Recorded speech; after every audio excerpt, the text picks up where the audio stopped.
하나님 아버지, 오늘 하나님 앞에 예배하는 모든 사람들이 하나님으로부터 오는 복을 받아 누리며 그 받은 복을 잘 증거하여 다른 사람들에게도 나눌 수 있는 풍성한 은혜로 가득 차게 하여 주시옵소서.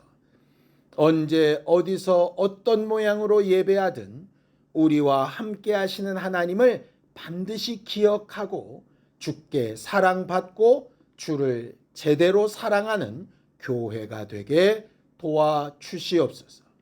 믿음으로 언금한 손길들 위에 복을 주시고 하나님보다 물질을 더 사랑하지 않는다 하는 것을 믿음으로 고백한 사람들마다 하나님이 베푸시는 풍성한 것들로 채우시고 증거하게 하여 주시옵소서. 예수님의 이름으로 기도하였습니다. 아멘. 하나님의 말씀은 에스겔 14장 3절에서 8절까지 말씀을 함께 합독하겠습니다. 에스겔 14장 3절에서 8절까지 말씀입니다. 함께 읽습니다. 시작. 인자야, 이 사람들이 자기 우상을 마음에 들이며 죄악의 걸림돌을 자기 앞에 두었으니 그들이 내게 묻기를 내가 조금인들 용납하랴. 그런즉 너는 그들에게 말하여 이르라. 나 주 여호와가 말하노라. 이스라엘 족속 중에 그 우상을 마음에 들이며 죄악의 걸림돌을 자기 앞에 두고 선지자에게로 가는 모든 자에게 나 여호와가 그 우상의 수요대로 보응하리니 이는 이스라엘 족속이 다 그 우상으로 말미암아 나를 배반하였으므로 내가 그들이 마음먹은 대로 그들을 잡으려 함이라. 그런즉 너는 이스라엘 족속에게 이르기를 주 여호와의 말씀에 너희는 마음을 돌이켜 우상을 떠나고 얼굴을 돌려 모든 가증한 것을 떠나라. 이스라엘 족속과 이스라엘 가운데에 거류하는 외국인 중에 누구든지 나를 떠나고 자기 우상을 마음에 들이며 죄악의 걸림돌을 자기 앞에 두고 자기를 위하여 내게 묻고자 하여 선지자에게 가는 모든 자에게는 나 여호와가 친히 응답하여 그 사람을 대적하여 그들을 놀라움과 표징과 속담거리가 되게 하여 내 백성 가운데에서 끊으리니 내가 여호와인 줄을 너희가 알리라.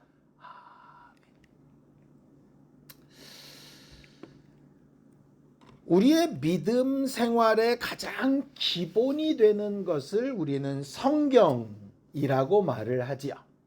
그리고 성경에는 하나님이 우리에게 주고자 하시는 생명과 복에 대한 수많은 말씀들이 들어 있습니다. 하나님이 우리에게 하시는 그 말씀들을 뭉뚱그려서 별명처럼 표현한 말이 있는데 그게 뭐냐면 성경은 하나님이 우리에게 보내신 연애 편지다라고 하는 말입니다. 연애할 때 편지를 써보신 분들은 아시겠지만 거기 뭐 별말 다 쓰지 않습니까? 내 마음의 상태가 어떻고 내가 뭘 해주고 싶고 당신과 뭘 하고 싶고 이런 얘기가 쓰여지지요. 하나님께서 우리에게 보내신 성경에도 우리의 어떤 면이 서운하신지 또 우리에게 뭘 바라시는지 우리에게 뭘 해주고 싶으신지 하는 말씀으로 가득 차 있습니다. 그래서 성경을 읽을 때마다 하나님이 우리에게 하시는 사랑의 고백으로 들을 수 있으면 참 올바르게 말씀을 이해할 수 있을 것 같아요. 성경을 좀 보죠. 예레미야 31장 3절입니다. 함께 읽죠. 시작. 옛적에 여호와께서 나에게 나타나사 내가 영원한 사랑으로 너를 사랑하기에 인자함으로 너를 이끌었다 하였노라. 그렇게 되어져 있죠. 예레미야는 이스라엘 사람들에게 하나님께서 너희를 징계하셔서 예루살렘을 다 멸망시키고 바벨론 포로로 보내실 것이다 라고 이런 말씀을 예언했던 사람입니다. 그런데 그렇게 전하면서 하나님을 뭐라고 얘기하느냐? 그렇게 보내시는 것조차도 너희를 향한 어떤 사랑이다? 영원한 사랑이다 라고 이렇게 이야기하는 거죠. 여기서 영원한 사랑이라고 하는 말에는 두 가지 뜻이 들어 있습니다. 하나는 변치 않고 계속되는 사랑이라는 의미에서 영원한 사랑이라고 되어져 있는 거예요. 두 번째는 다른 것으로 대체될 수 없는 사랑이라는 뜻에서 영원한 사랑이라고 되어 있는 겁니다. 그러니까 이런 거 두 가지예요. 하나님이 가지신 마음 자체도 변함이 없고 우리가 비록 연약하고 부족하고 모자란 부분이 많을지라도 저거 못 쓰겠으니까 딴 걸로 바꿔야 되겠다라고 이렇게 바꾸지 않는 사랑이라는 말입니다. 그러니까 유명한 영화 대사 중에 그런 게 있죠. 사랑이 어떻게 변하니? 이렇게 얘기하는 게 있잖아요. 왜 변합니까? 우리가 가지고 있는 사랑은 영원한 사랑이 아니기 때문에 그렇습니다. 더 좋은 게 생기면 바뀌죠. 그리고 우리는 그 사랑하는 마음을 계속 유지할 수 있는 능력도 없습니다. 그러니까 우리가 하는 사랑은 절대로 영원한 사랑이 될 수 없고요. 하나님이 하시는 사랑이 영원한 사랑입니다. 문제는 하나님이 그렇게 영원한 사랑으로 우리에게 베푸시고 은혜로 가까이 오시지만 그럼에도 불구하고 그 사랑이 우리에게 아무런 영향력을 미칠 수 없는 때가 있는데 그게 뭐냐면 하나님의 그 사랑을 우리가 인정하지 않거나 받아들이지 않으면 그 사랑은 우리에게 아무런 능력이 되지 않습니다. 성경을 또 보죠. 로마서 8장 31절에서 32절입니다. 함께 읽습니다. 시작. 그런즉 이 일에 대하여 우리가 무슨 말 하리요? 만일 하나님이 우리를 위하시면 누가 우리를 대적하리요? 자기 아들을 아끼지 아니하시고 우리 모든 사람을 위하여 내주시니가 어찌 그 아들과 함께 모든 것을 우리에게 주시지 아니하겠는가라고 이렇게 이야기합니다. 하나님께서 아들을 내어주신 사랑이 영원한 사랑이라는 얘기예요. 그런데 이렇게 내어주신 영원한 사랑인 예수 그리스도의 은혜도 우리가 안 받으면 무관하지 않습니까? 그가 2000년 전에 우리 모든 인류를 대신해서 십자가에 달려 죽으시고 피를 흘리셨어도 우리가 받아들이지 않으면 그 구원이 우리와 상관없지 않습니까? 그러니까 참 아이러니한 거예요. 하나님은 엄청난 사랑과 대단한 능력으로 우리에게 사랑 고백을 하시는데 아무것도 아닌 우리가 받아들이지 않으면 그 사랑은 무의미해져 버린다는 얘기예요. 왜냐? 사랑이라고 하는 관계 자체가 쌍방이기 때문에 그렇습니다. 예전에는 우리가 짝사랑이란 말을 썼습니다. 요새는 또 뭐 외사랑 뭐 이렇게 얘기도 하더라고요. 그런데 그게 도가 지나치면 뭐가 되는지 아시죠? 스토킹이 됩니다. 요새는 범죄입니다. 하나님이 그럼 우리한테 범죄하신다냐? 그건 아닌데요. 그 스토킹이라는 게 무슨 얘기입니까? 한쪽은 사랑한다고 막 다가오는데 받아들이는 쪽이 안 받으면 그거는 정상적이지 않아. 이게 세상 법에도 정해져 있는 것 아니겠어요? 하나님이 하시는 사랑이 잘못됐다는 게 아니라 내가 받아들이지 않으면 그 사랑의 관계는 성립될 수 없다는 얘기예요. 그러니 하나님께서 우리에게 어떠한 것을 내어주시든 간에 우리 자체가 받아들이지 않으면 무가치한 겁니다. 하나님은 우리에게 아무리 복을 주고 싶으셔도 우리가 거부하면 무가치하죠. 지난주에 우리가 봤던 것처럼 발람 선지자가 많은 이적을 보고 능력도 나타내고 대단한 믿음의 고백도 하지만 자기가 받아들이지 않으니까 그 수많은 복이 자기와는 무관하게 되는 거잖아요. 예수께서 직접 오셔서 육체로 막 앞에 돌아다니셔도 그 예수를 받아들이지 않는 사람한테는 아무런 능력이 나타나지 않잖아요. 심지어는 곳곳에 갈 때마다 복음을 전하시고 병을 고치시고 이적을 나타내셨는데 자기 고향 땅에 가니까 아무도 안 받아들여 가지고 소수의 병자만 고치시고 왜 믿지 않는지 이상하게 여기셨다라고 고백되어져 있지 않습니까? 그러니까 예수의 능력이 들쑥날쑥한 게 아니잖아요. 결국 받아들이는 우리의 문제인 거죠. 그러니 신앙생활할 때 우리가 정말 주의해야 될 것은 뭐냐면 하나님은 왜 이러실까를 고민해야 될 게 아니라 하나님은 어떤 방식으로든 우리를 사랑하셔서 계속 사랑을 고백하시는데 나는 그 사랑을 어떻게 인정하고 받고 있는가, 내 안에서 문제를 찾아야 되는 거예요. 근데 자꾸 사람들은 자기한테서 문제를 안 찾고 하나님이 왜 그러시지? 하나님은 왜 이렇게 안 하시지? 자꾸 저쪽에다가 의문을 제시하게 되는 거죠. 그러니 해결도 안 되고 뭔가 이루어지는 것도 없게 되는 겁니다. 오늘 에스겔의 고백을 우리가 보게 되는데요. 에스겔서는 아까 예레미야가 바벨론으로 포로로 잡혀가기 전에 예언한 사람이라면 에스겔은 바벨론 포로로 잡혀가서 그 백성들과 함께 있으면서 예언했던 사람입니다. 그러면서 얘기하는 거예요. 이스라엘이 왜 멸망했는지, 예루살렘 성전이 왜 무너졌는지, 우리가 지금 이 자리에 왜 와 있는지, 언젠가 우리를 돌려보내실 텐데 그때 우리는 뭘 어떻게 해야 되는지 그 상황을 계속 말하고 있는 거죠. 이스라엘이 하나님께 그렇게 특별히 사랑받았던 민족이 어떻게 이렇게 하루아침에 완전히 망해가지고 바벨론 포로로 갈 수밖에 없었을까? 하나님의 그 영원한 사랑이 변하지 않았는데 변한 것처럼 보였던 그런 결과를 나타낸 이유가 뭐였을까? 아까 말씀드렸죠? 이유가 하나님에게 있는 게 아니라 사람들에게 있다고 말씀을 드렸어요. 그 사람들에 대한 게 이겁니다. 에스겔서 14장 4절입니다. 함께 읽습니다. 시작. 그런즉 너는 그들에게 말하여 이르라. 나 주 여호와가 말하노라. 이스라엘 족속 중에 그 우상을 마음에 들이며 죄악의 걸림돌을 자기 앞에 두고 선지자에게로 가는 모든 자에게 나 여호와가 그 우상의 수요대로 보응하리라 라고 이렇게 되어 있습니다. 이 말을 쉽게 풀면 이런 겁니다. 왜 예루살렘 성전이 무너지고 예루살렘 성이 무너지고 하나님의 축복받았던 이스라엘 백성이 바벨론에 와서 포로 생활을 하고 있는지 아니?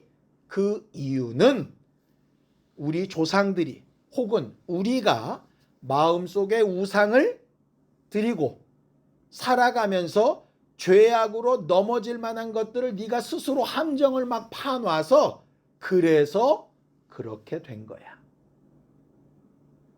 거기서 끝나는 게 아니라 우상을 마음에 들였으면 그 우상을 빼내야 되고 죄악에 넘어질 것들을 뒀으면 그걸 치우는 일을 해야 되는데 그건 그대로 두고 문제를 어디서 찾으려고 그러느냐? 하나님이 왜 안 도와주세요? 그러면서 선지자에게 와서 하나님의 마음을 자꾸 묻더라라고 하는 거죠. 이게 이제 재밌는 겁니다. 보세요. 우상을 숭배하고 죄악으로 막 사는 사람이 왜 하나님의 선지자한테 와서 물을까요? 아니, 우상을 섬기면 점쟁이한테 묻든지 무당한테 묻든지 그 우상 앞에 묻든지 하면 될 텐데 하나님 앞에 물으려면 우상을 좀 치우고 오던가. 근데 우상은 그대로 마음속에 두고 죄악된 삶과 함정도 그대로 두고 또 하나님께 물으러는 온다는 거예요. 우리로 치면 일주일 동안 세상 사람들과 똑같은 모양으로 살고 마음속에 이것도 저것도 막 이렇게 번잡스럽게 살다가 예배도 하러 오는 거죠. 왜 이런 일이 벌어지죠? 이걸 잘 설명하고 있는 단어가 간음이라고 하는 단어입니다. 굉장히 나쁜 단어죠. 간음이 뭡니까? 간음. 본 부인을 두고 뭐 하는 겁니까? 다른 여자에게 정을 통하는 거죠. 그러니까 정상적으로 자기 부인과 관계를 완전히 딱 정리를 하고 이혼을 딱 하고 다른 여자를 만난다. 이건 우리가 간음이라고 말하지 않습니다. 이혼이 잘했냐 잘못했냐 그게 맞냐 틀리냐 이건 차체에 두고 본 부인과의 관계를 딱 정리를 하고 다른 여자를 만나는 건 간음이란 말을 쓰지 않죠. 간음이란 말은 언제 쓰느냐? 본 부인과의 안정감도 놓치지 않고 다른 여자와의 짜릿함도 놓치지 않고 이게 이제 간음이잖아요. 이걸 야고보서에는 어떤 마음을 품는 자라고 되어 있냐면 두 마음을 품는 자 이렇게 되어 있어요. 그러니까 하나님은 기본적으로 우상 숭배하는 거 싫어하십니다. 그런데 우상 숭배하는 것보다 더 싫어하는 건 우상 숭배하면서 하나님을 찾는 건 더 싫어하세요. 우리는 반대로 생각하거든요. 우상 숭배는 나쁜 일이야. 근데 어쩔 수 없이 우상은 숭배하지만 하나님도 찾았잖아? 그러면 중간 플러스 마이너스 제로 아닐까? 아니요. 하나님 오늘 에스겔 말씀은 차라리 우상으로 가버리든지 내게 오든지 해야 되는데 우상도 섬기면서 하나님께도 물으면서 이걸 뭐라 그러냐? 뜨거운 것도 아니고 찬 것도 아니고 이거예요. 예수님께서 바리새인이나 서기관들에게 이렇게 말하죠. 너희가 차라리 소경되었다면 내게 와서 물었을 것이다. 그런데 본다고 하니 너희로서는 해결될 방법이 없다 이렇게 얘기하는 거예요. 그러니까 차라리 아예 하나님을 버리고 우상으로 갔으면 왕창 깨진 다음에 아 내가 하나님을 버리고 우상을 섬겨서 그랬구나라고 돌아올 텐데 우상을 섬기면서 하나님도 섬기고 있으니까 하나님을 잘 섬기고 있는데 내가 왜 이러지? 이렇게 착각을 한다는 거예요. 무슨 말씀인지 이해가 되시죠? 그러니까 하나님이 싫어하는 건 양다리 걸치는 거라는 거예요. 근데 사람들은 왜 양다리 걸치느냐? 이것도 버리기가 그렇고 저것도 놓기가 아까우니까 그냥 양쪽 적당히 해놓고 자기는 다 하고 있다고 스스로에게 자꾸 주입을 시키는 거죠. 그래도 누구처럼 교회에 안 나오는 건 아니잖아? 누구처럼 성경을 안 읽는 건 아니잖아? 그렇다고 내가 예배를 와서는 안 했지만 안 본 건 아니잖아? 뭐 이래가면서 계속 자꾸 자기를 합리화시키는 거죠. 이스라엘 사람들이 그랬다는 거예요. 산당에 가서 제사도 드리면서 이방 신들에 대해서 이렇게 막 추구하는 것도 있으면서 예루살렘 성전에 와서 예배도 드리는 거예요. 마치 선거 때 되면 정치인들이 교회도 오고 성당에도 가고 절에도 가고 뭐 이런 거랑 똑같은 거예요. 하나님 보실 때 최악인 거죠. 왜냐? 고침받을 수 있는 가능성이 매우 줄어들기 때문에 그래요. 자기가 차라리 안 하고 있으면 괜찮은데 한다고 하니 방법이 없게 되는 문제가 벌어지는 거죠. 그래서 마음속의 우상들을 내려놓으라는 거예요. 이게 구약에만 이런 경고를 하셨느냐? 신약에 와서도 경고를 합니다. 자, 로마서 2장 22절에서 24절입니다. 함께 읽죠. 시작. 간음하지 말라 말하는 네가 간음하느냐? 우상을 가증히 여기는 내가 신전 물건을 도둑질하느냐? 율법을 자랑하는 내가 율법을 범함으로 하나님을 욕되게 하느냐? 기록된 바와 같이 하나님의 이름이 너희 때문에 이방인 중에서 모독을 받는도다. 그렇게 되어 있죠. 그런 겁니다. 말로는 간음하면 안 됩니다. 그러면서 자기는 간음하는 거예요. 꼭 육체의 간음만을 얘기하는 게 아닙니다. 우상 숭배하지 맙시다. 그러면서 신전의 물건을 도둑질한다는 게 뭡니까? 하나님께 바쳐진 헌금은 하나님 거라고 하는데 자기를 위해서 쓴다는 거예요. 그러니까 우상을 자꾸 어떤 형태로 놓고 어떤 석상 앞에 가고 이런 걸 우상이라고 자꾸 생각하는데요. 성경이 말하는 것은 계속 오늘 마음속 우상을 얘기하잖아요. 마음속 우상이 뭡니까? 호적상은 내 부인이 본부인이 맞아요. 그렇죠? 부인이 아닌 딴 여자는 법상으로 나와 관계가 없는 사람이에요. 근데 그 사람이 지금 어디에 들어있는 거예요? 내 마음에 들어있잖아요. 그죠? 그러니 그걸 간음이라고 한다고요. 결과적으로 똑같은 겁니다. 예수께서 말씀하신 것처럼 하나님과 재물을 겸하여 섬길 수 없다 하신 말씀이 뭐냐 하면, 하나님 앞에 재물이 완전히 굴복돼야 되는데 하나님도 좋고 재물도 좋고 이렇게 되는 거예요. 평상시에는 문제가 없을 수 있어요. 그런데 결정적으로 뭔가 하나 선택을 해야 될 때는 이게 꿇어야 되는데 이게 그렇지 않은 거죠. 그러다 보니까 우상 숭배하지 맙시다 그러면서 자기 스스로는 나는 어디 가서 우상 앞에 가서 절하지 않았고 제사하지 않았고 향 피우지 않았어. 그런데 성전 물건은 지 임의대로 막 쓰는 거예요. 그걸 하나님은 간음으로 보신다. 그런 행동으로 인해서 누가 욕을 먹느냐? 이방인들에게 하나님이 욕을 먹는다 이렇게 얘기하는 거예요. 근데 이거를 그렇게 심각하게 생각을 안 하는 거죠. 보세요. 예수께서 이방인들을 향해서 이 외식하는 독사의 자식들아, 독사의 자식이 마귀의 자식이란 얘기잖아요. 이방인들이 사실 생각하면 마귀의 자식이 맞죠. 그런데 이방인들한테는 한 번도 마귀의 자식이라고 말씀하신 적이 없어요. 창기나 세리들한테 마귀의 자식이라고 말한 적이 없어요. 예수의 하신 말씀을 가만히 보면 예수께서 정말 대놓고 저주하시고 화를 내셨던 건 하나님을 믿는다고 하면서 사실은 아닌 사람들이었어요. 애시당초 죄인들은 불쌍히 여기는 사람들이었고요. 믿는다고 하면서 믿음이 아닌데 스스로는 믿음이 있다고 착각하는 사람들에게 굉장히 징계하셨던 것들을 보게 됩니다. 그러니까 이런 거죠. 우리는 예수 잘 믿고 성령 충만한 사람이 1번, 세상과 좀 벗하면서도 그래도 예수 믿는 사람이 2번, 아예 안 믿는 불신자가 3번, 이렇게 우리는 생각을 하는데 성경을 쭉 읽다 보면 하나님의 입장에서는 어떻게 되느냐? 성령 충만하게 잘 믿는 사람이 1번, 그 다음에는 아예 예수의 복음을 듣지도 못하고 믿지 않는 사람이 2번, 긍휼 얻을 대상, 3번이 우리가 스스로 생각할 때 믿음이 있다고나 그렇지 않은 사람이 3번이라는 거예요.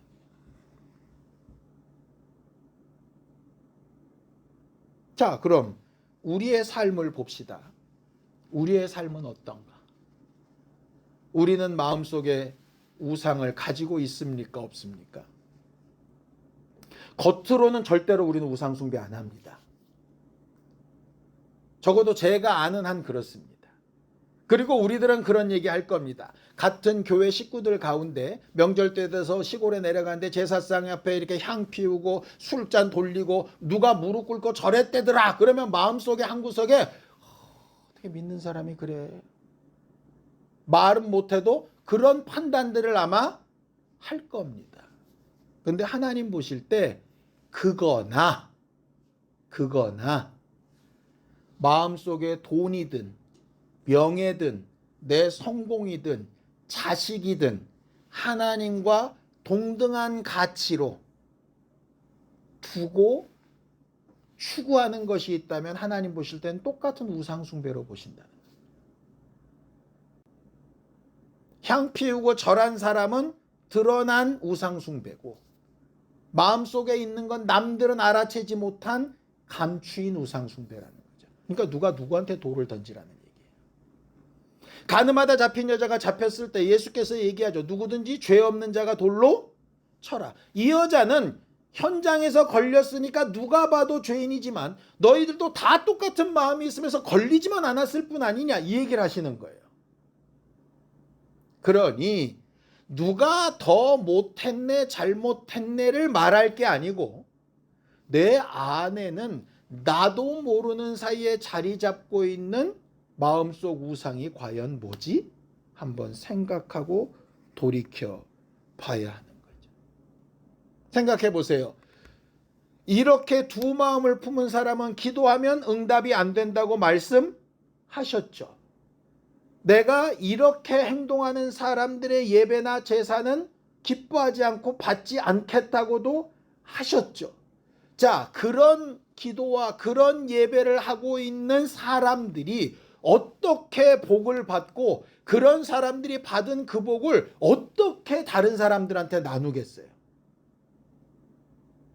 이 말은 나는 잘하고 있는데 당신들은 못하고, 이게 아니고 우리 모두가 그런 상태라는 거예요. 그러니까 에스겔이 지금 말하고 있는 것도, 그러니 너희들이 영원한 사랑을 받을 수 있는 깨끗한 자가 되라는 게 아니에요. 우리는 어떤 상황에서든 그렇게 마음속 우상들이 있는 상태이니 그걸 어떻게 해야 된다는 얘기예요. 매 순간 매 순간 회개하고 하나님 앞에 돌아가지 않으면 해결이 안 된다는 거예요. 근데 대부분 이렇게 사는 거죠. 그래도 쟤보다는 내가 나, 아니면 남들도 다 그러고 살아, 안 그런 사람 누구 있어, 나와봐, 이렇게 되는 거예요. 그거는 우리가 우리 스스로한테 할 수 있는 말이지 하나님이 우리에게 하시는 말씀은 아니에요. 하나님이 계속해서 하시는 말씀은 그 마음속 우상을 떠나보내고 그렇게 거치는 행동들을, 함정들을 좀 메꾸고, 그리고 항상 주 앞에 돌아오기를 힘쓰라는 거죠. 자, 말씀을 좀 보죠. 에스겔 14장 6절입니다. 함께 읽죠. 시작. 그런즉 너는 이스라엘 족속에게 이르기를, 주 여호와의 말씀에 너희는 마음을 돌이켜 우상을 떠나고 얼굴을 돌려 모든 가증한 것을 떠나라, 그렇게 되어져 있습니다. 이스라엘 모든 사람들이 다 대놓고 바알신을 섬기거나 아세라 목상을 섬기거나 그랬던 거 아닙니다. 그랬던 사람도 있지만 그렇지 않고 마음속에 우상들을 갖고 있던 사람들이 있어요. 오죽하면 성경에는 그 예레미야 시대 때 이런 말씀도 있습니다. 너희 중에 의인이 딱 한 명만 있어도 내가 예루살렘 멸망 안 시킬게. 이 말은 뭐냐면 모두가 다 우상 숭배하고 있었다는 얘기예요. 겉으로 드러내놓은 우상이란 얘기가 아니라 너희 마음속에 하나님과 동등하게 올려놓은 어떤 것이라는 얘기예요. 근데 이게 쉽지 않습니다. 아니, 자식하고 하나님하고 둘 중에 하나를 고르라면 머리는 하나님 그러지만 우리 몸뚱아리가, 우리의 감정이 그렇게 잘 안 되잖아요. 하나님하고 돈 그러면 머리로 듣고 입술로 고백하는 건 당연히 하나님이지, 이렇지만 실제로 지갑을 열고 움직이는 거는 다르잖아요. 우리가 연약한 걸 인정하자고요. 그래야 돌아갈 방법이 있지 않겠느냐. 그러면서 말씀하시는 겁니다. 그럼 하나님께서 그렇게 말씀하신 마음속 우상이라고 하는 게 뭐냐? 자, 골로새서 3장 5절에서 6절입니다. 함께 읽죠. 시작. 그러므로 땅에 있는 지체를 죽이라. 곧 음란과 부정과 사욕과 악한 정욕과 탐심이니 탐심은 우상 숭배니라. 이것들로 말미암아 하나님의 진노가 임하느니라, 그렇게 돼 있죠. 여기서 탐심만 우상 숭배란 얘기가 아니고요. 그 앞에 있는 모든 것들이 탐심에 속한 문제라는 얘기입니다. 그리고 그 탐심으로 인해서 이 세상의 육체의 지체들이 움직인다는 얘기예요. 다른 말씀은 어떤 말씀이냐? 우리가 잘 아는 말씀입니다. 욕심이 잉태한 즉 죄를 낳고 죄가 장성한 즉 사망을 낳는다. 그 욕심과 탐심이 같은 말이에요. 이 탐심이 뭐냐? 더 원하는 겁니다. 뭔가 부족하다는 거예요. 근데 우리가 살아가면서 더 좋은 거, 더 비싼 거, 더 행복한 거, 더 쉬운 거, 이런 거 다 원하고 살잖아요. 그거 없이 어떻게 삽니까? 그러니까 그런 탐심이 있을 수밖에 없는데 그걸 죽이라는 거예요. 하나님 말씀 앞에 자꾸 굴복시킬 때를 놓치지 말고 굴복시키라는 거예요. 굴복시키지 못하고 살고 있다는 걸 인정하라는 거예요. 근데 마치 자기는 그렇게 굴복시키며 사는 것처럼 남을 판단하면 결과적으로는 우상에서 벗어나지 못한다는 거예요. 그러니까 일평생 그런 마음이 올라올 때마다 계속해서 이것을 상실시키는 게 우리들의 신앙 생활인 거예요. 가인한테 하나님이 말씀하시죠. 죄의 욕구가 너한테 있다 없다? 있다. 없애라 이렇게 하신 적이 없어요. 왜냐? 여러분 더 좋은 걸 구하는 마음 자체가 없으면은요 우리는 살 힘이 없어요. 아니 더 좋게 되기 원하지 않는데 무슨 공부를 하고, 더 좋게 되길 원하지 않는데 무슨 돈을 벌고, 더 좋게 되길 무슨 열심을 내요. 그냥 가만히 있으면 되지. 사람은 뭔가 발전하려면 더 좋은 걸 구하잖아요. 그런 것들이 살기 위해서 당연히 올라오는데 그걸 어떻게 해라? 다스리라는 거예요. 거기에 휩쓸려 가지 말고 이게 정말 하나님 안에서 이렇게 사는 게 맞는지, 결정적인 순간 하나님 앞에 이거를 굴복시켜야 되는지 그거를 구분하며 매 순간 믿고 묻고 따라가야 된다는 거예요. 그래서 신앙생활이 어려운 거예요. 연애할 때 굉장히 정말 뜨겁게 사랑하던 사람들이 결혼하고 되게 어려워졌던 이유를 여러 번 말씀을 드렸죠. 연애할 때는 서로 잘 보이려고 하고 상대방을 알아보려고 하고 그 사람에 맞춰서 내가 변해보려고 노력하는 시간이 연애하는 기간이잖아요. 결혼하면 이미 관계가 완성됐다 생각해서 마음이 풀어지고 나를 따라오라 그러고 넌 왜 그렇게 사냐 그러고 왜 나 같지 않냐 그러고 이래서 싸우는 거잖아요. 하나님과의 관계도 마찬가지라니까요. 우리가 신앙생활을 하다 보면 어느덧 하나님과 어느 정도 안정된 관계가 됐다고 생각해버리는 경우들이 생겨요. 구원의 확신과는 다른 문제입니다. 우리가 아무것도 없어도 예수 그리스도의 보혈로 내가 구원받았습니다를 확신하는 것과 내가 하나님과 지금 어떤 좋은 관계를 계속 맺어가고 있는 것은 별개의 문제예요. 마치 내가 지금 법상으로 둘이 호적상 부부로 딱 돼 있는 것과 부부 관계를 좋게 잘 유지하는 게 별개인 것과 마찬가지예요. 그런데 우리는 마치 구원의 확신이 있으면 하나님과의 관계도 그냥 쭉 어떤 식으로 살든 괜찮을 거라고 착각한다고요. 하나님을 더 알려고도 하지 않고 하나님의 마음에 더 맞추려고도 하지 않고 내 것을 내려놓고 변화하려고 하지도 않고 하나님의 마음과 생각을 더 알아보려고 하지도 않는 거죠. 스스로 다 안다고 착각하는 거죠. 어느 정도는 하고 있다고 생각하는 거죠. 남들보다는 내가 낫다고 생각하는 거죠. 그러면 이 사랑의 관계가 유지가 안 되는 거예요. 그 텐션이 없는 거예요. 사람 간의 관계도 적당한 긴장감과 텐션이 있어야 행복한 겁니다. 그 사람 앞에서 아무렇게나 막 행동하고 막 이렇게 한다고 그게 좋은 관계라는 얘기가 아니에요. 상대방이 나를 너무 편하게 여기서 아무렇게나 말하고 아무렇게나 행동하고 막 이러면 매력이 훅 떨어지잖아요. 하나님과도 마찬가지라니까요. 하나님과의 관계는 우리가 주님 앞에 설 때까지 계속해서 연애하는 감정으로 살아가야 되는데 우리가 신앙생활을 그런 식으로 잘 안 한다 이 말이에요. 결국 그 일을 하기 위해서 내 마음속의 우상, 하나님과 견줄 만한 것들을 좀 다스리는 필요가 있는 거예요. 그럼 그 우상을 떠나보내고 내 죄악의 문제들이나 이런 함정들을 좀 메꾸고 하나님 앞에 온전한 관계를 맺기 위해서 필요한 게 뭘까?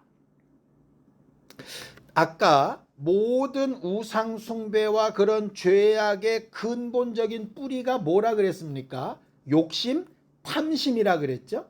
그럼 욕심이나 탐심을 해결하는 방법은 그 욕심과 탐심의 반대일 거 아니겠어요? 그죠? 그럼 욕심과 탐심의 반대말이 뭘까요? 만족, 감사입니다. 탐심이 뭐라 그랬어요? 더. 근데 반대말은 있는 것으로 만족하는 거죠. 라헬이 요셉을 낳고 나서 요셉의 이름을 요셉이라고 짓습니다. 요셉의 뜻이 뭐라고요? 하나 더. 이걸로는 내가 만족 못해. 그러다가 베냐민 낳다 죽잖아요. 그러니까 이게 진짜로 만족해서 더 이상 원하는 게 없어서 만족이란 얘기가 아니고요. 이미 내게 주신 것만으로도 내 자격이나 내 상황으로서는 충분히 하나님께 사랑받고 있다. 그래야 이 적은 것에 충성되어야 하나님이 더 큰 것도 맡기시지 않겠습니까? 근데 여기에 지금 이미 주신 것에 대한 감사나 만족도 없으면서 하나님 더 큰 거, 더 많은 거, 더 높은 거 이렇게 하면 그거는 하나님께서 주실 수가 없는 거거든요. 그래서 이런 말씀이 있는 겁니다. 골로새서 3장 15절입니다. 함께 읽죠. 시작. 그리스도의 평강이 너희 마음을 주장하게 하라. 너희는 평강을 위하여 한 몸으로 부르심을 받았나니 너희는 또한 감사하는 자가 되라. 왜 감사하라고 할까? 하나님의 뜻이 왜 범사에 감사하라고 하셨을까? 그렇게 뭐가 대단히 만족스러운 삶이라서가 아니라 탐심의 반대말이, 우상숭배의 반대말이, 간음의 반대말이 만족, 감사라는 거예요. 내 아내에 만족하고 감사하고, 내 자녀에 만족하고 감사하고, 내 교회에 만족하고 감사하고, 완벽해서가 아니라 지금 현재 내게 주신 것에 만족하고 감사하고, 이런 내게 하나님께서 사랑을 더 큰 것을 맡기신다면 또 그건 또 기도하여 또 응답받을 수 있는 거죠. 성경에 보면 말세의 특성을 이렇게 얘기한 게 있습니다. 디모데전서 4장 3절에서 5절입니다. 함께 읽죠. 시작. 혼인을 금하고 어떤 음식물은 먹지 말라고 할 터이나 음식물은 하나님이 지으신 바니 믿는 자들과 진리는 아는 자들이 감사함으로 받을 것이니라. 하나님께서 지으신 모든 것이 선함에 감사함으로 받으면 버릴 것이 없나니 하나님의 말씀과 기도로 거룩하여 지미니라. 우리는 맨 마지막 절만 자꾸 읽어요. 말씀과 기도로 거룩하진데 여기만 있는데 그 앞에 내용이 뭐냐면 이런 겁니다. 그 당시에 디모데가 목회하던 그 당시에 어떤 일이 있었느냐? 예수 믿는 사람들이 많았겠어요? 예수 안 믿는 사람들이 많았겠어요? 예수 안 믿는 사람들이 많았겠죠. 왜냐하면 에베소였으니까. 그죠? 그러다 보니까 야, 결혼을 하려고 그랬더니 예수 믿는 사람 중에서는 짝을 찾기가 너무 힘든 거예요. 그러니까 어떤 말이 벌어지냐? 야, 예수 안 믿는 사람이랑 결혼할 바에는 결혼하지 마. 이런 얘기가 그 당시부터 있었던 거예요. 그러니까 혼인을 안 하는 게 나은 거야. 하나님 앞에 그냥 예수만 신랑으로 섬기며 살면 좋은 거야. 그런 거죠. 일상적으로 시장에 나가거나 이러면 이방 신전에서 제사한 음식이 많았겠습니까? 아니면은 그렇지 않고 별도로 하나님 앞에 거룩하게 제사드린 그런 음식이 많았겠습니까? 당연히 이방신에게 제사한 음식이 많았겠죠. 그러니 사도행전에서도 그냥 네 앞에 차려놨으면 묻지 말고 먹으라고 얘기한 거잖아요. 우리로 따지면 이런 겁니다. 명절 때가 됐어요. 제사 문제로 어려울 수 있지 않습니까? 제사 하기도 싫고 제사 음식을 만들기도 싫고 제사에 들어가는 돈을 대기도 싫고 그런 마음들이 실제로 우리 안에 있잖아요. 그리고 그런 걸 강요하는 믿지 않는 남편도 꼴보기 싫고 그 앞에서 막 절 넙죽넙죽 해대는 가족들도 꼴보기 싫고 그래서 우리는 믿음을 뭐라고 생각하죠? 제사상을 뒤집어 엎고 그게 매달아 놓은 거 다 들어가고 막 부시고 막 써놓은 것들 막 쫙쫙 찢고 그러면 아주 대단히 믿음이 좋은 사람 이렇게 생각하지 않습니까? 물론 구약에 그렇게 해서 역사가 일어났던 때가 있죠. 근데 대부분 보면 그때는 뭐였냐면요. 이미 믿는 자들이 많은 이스라엘 안에서 우상을 숭배하니까 기드온도 때려부시고 이렇게 했던 거지 이방인들이 했는데 가서 다 때려부시고 뒤엎은 게 아니었어요. 근데 자꾸 이상하게 절 앞에 가가지고 막 뭐 돌기한다 그래가지고 절 무너지라고 막 기도하고 이상하게 잘못 배운 거죠. 오늘 디모데전서 얘기는 뭐냐 하면 혼인을 금하고 음식을 구별하고 이러는 게 대단한 믿음처럼 생각될 수 있지만 더 좋은 믿음은 뭐냐? 그 상황조차도 감사함으로 받아서 그런 음식을 같이 먹으며 왜 이런 일들이 내가 마음에 고민하면서 많이 어려웠던가를 전하고 말하는 게 더 옳은 믿음이지, 그런 것들을 거부하고 나만 혼자 독야청청한 게 그게 좋은 믿음이 아니다, 이 말을 하고 있는 거예요. 오해하지 말 거는 그럼 제사 드려도 되는 겁니까? 그 얘기가 아니고요. 그 얘기가 아니고요. 가서 절을 하고 귀신을 섬기고 하는 것은 적어도 우리가 선을 넘으면 안 되니까 그 선은 넘지 않되, 마음속에서만큼은 예수께서 하신 것처럼 저들이 하는 일을 저들이 알지 못하니 저들이 하는 일을 뒤집어 엎을 수는 없지만 내 선한 의도로 도리어 더 능동적으로 더 잘 해주고 그들이 그렇게 하도록 하되, 내가 너희들처럼 끝까지 제사에 참여하지 않는 이유에 대해서도 그들의 마음을 사서 잘 얘기하는 게 믿음이지. 생각해 보세요.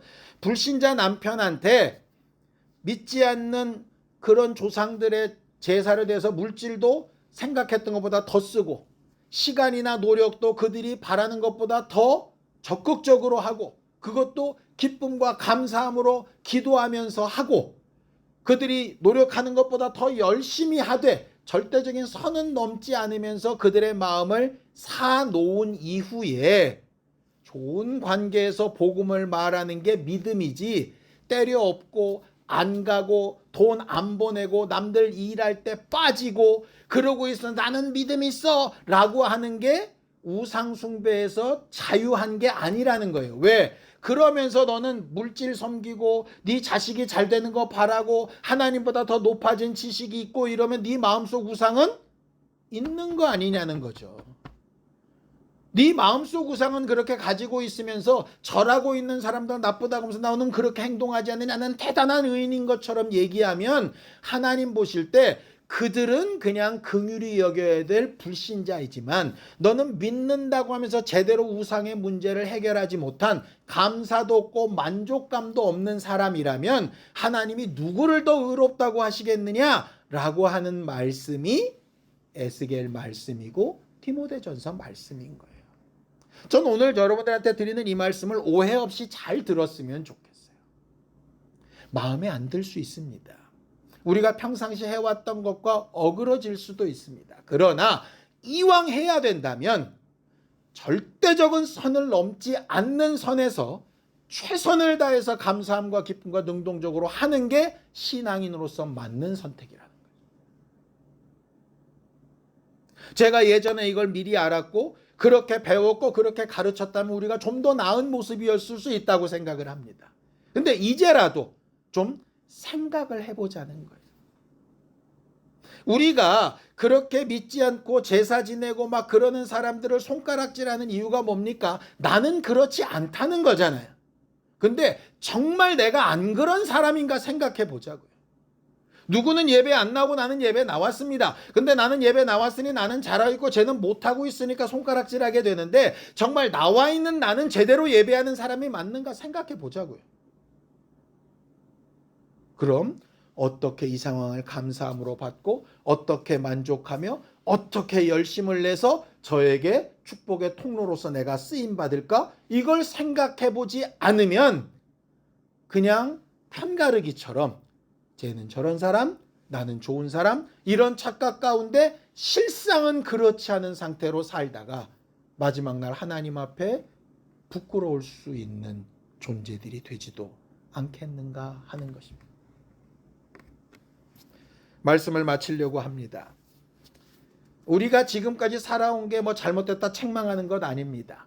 그렇게 알았기 때문에 그렇게 행동해 왔다면, 오늘 새롭게 알았다면 우리는 앞으로 어떤 경우에 어떤 감사와 만족을 표현하며 축복의 통로로 살 것인가 생각해보고 말하고 행동할 수 있는 우리 모두가 될 수 있게 되기를 예수님의 이름으로 축원합니다. 함께 기도하시겠습니다. 하나님 아버지, 하나님께서 우리 모두를 도우시고 인도하셔서 하나님이 우리에게 가르치신 뜻과 방법과 역사와 이 일들을 분명히 잘 분별할 수 있는 지혜와 영감들이 있게 하여 주시고 하나님을 기쁘시게 하는 거룩한 믿음의 사람들이 되도록 역사하시고 인도하여 주시옵소서. 우리 성도들 가 있는 곳곳에서 하나님께서 세우신 축복의 통로로서의 역할을 감당할 수 있도록 복받는 심령들이 되게 하시고 하나님 앞에 마음속 우상이나 우리의 발에 거치는 것들을 해결하고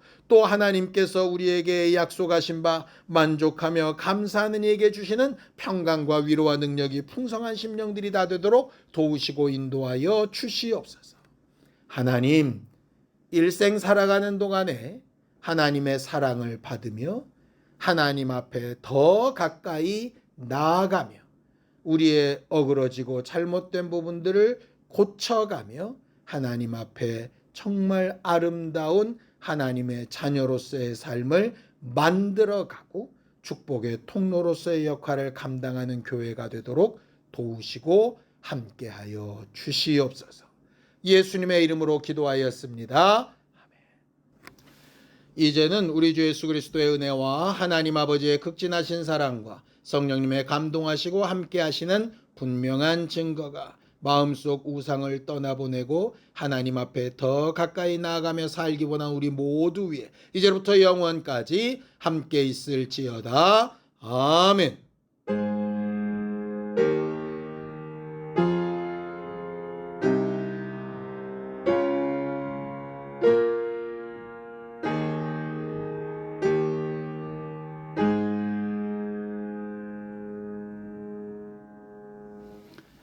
이번 한 주간 하나님의 사랑을 더 깊이 받는 우리 모두가 되기 바랍니다. 수고하셨습니다. 감사합니다.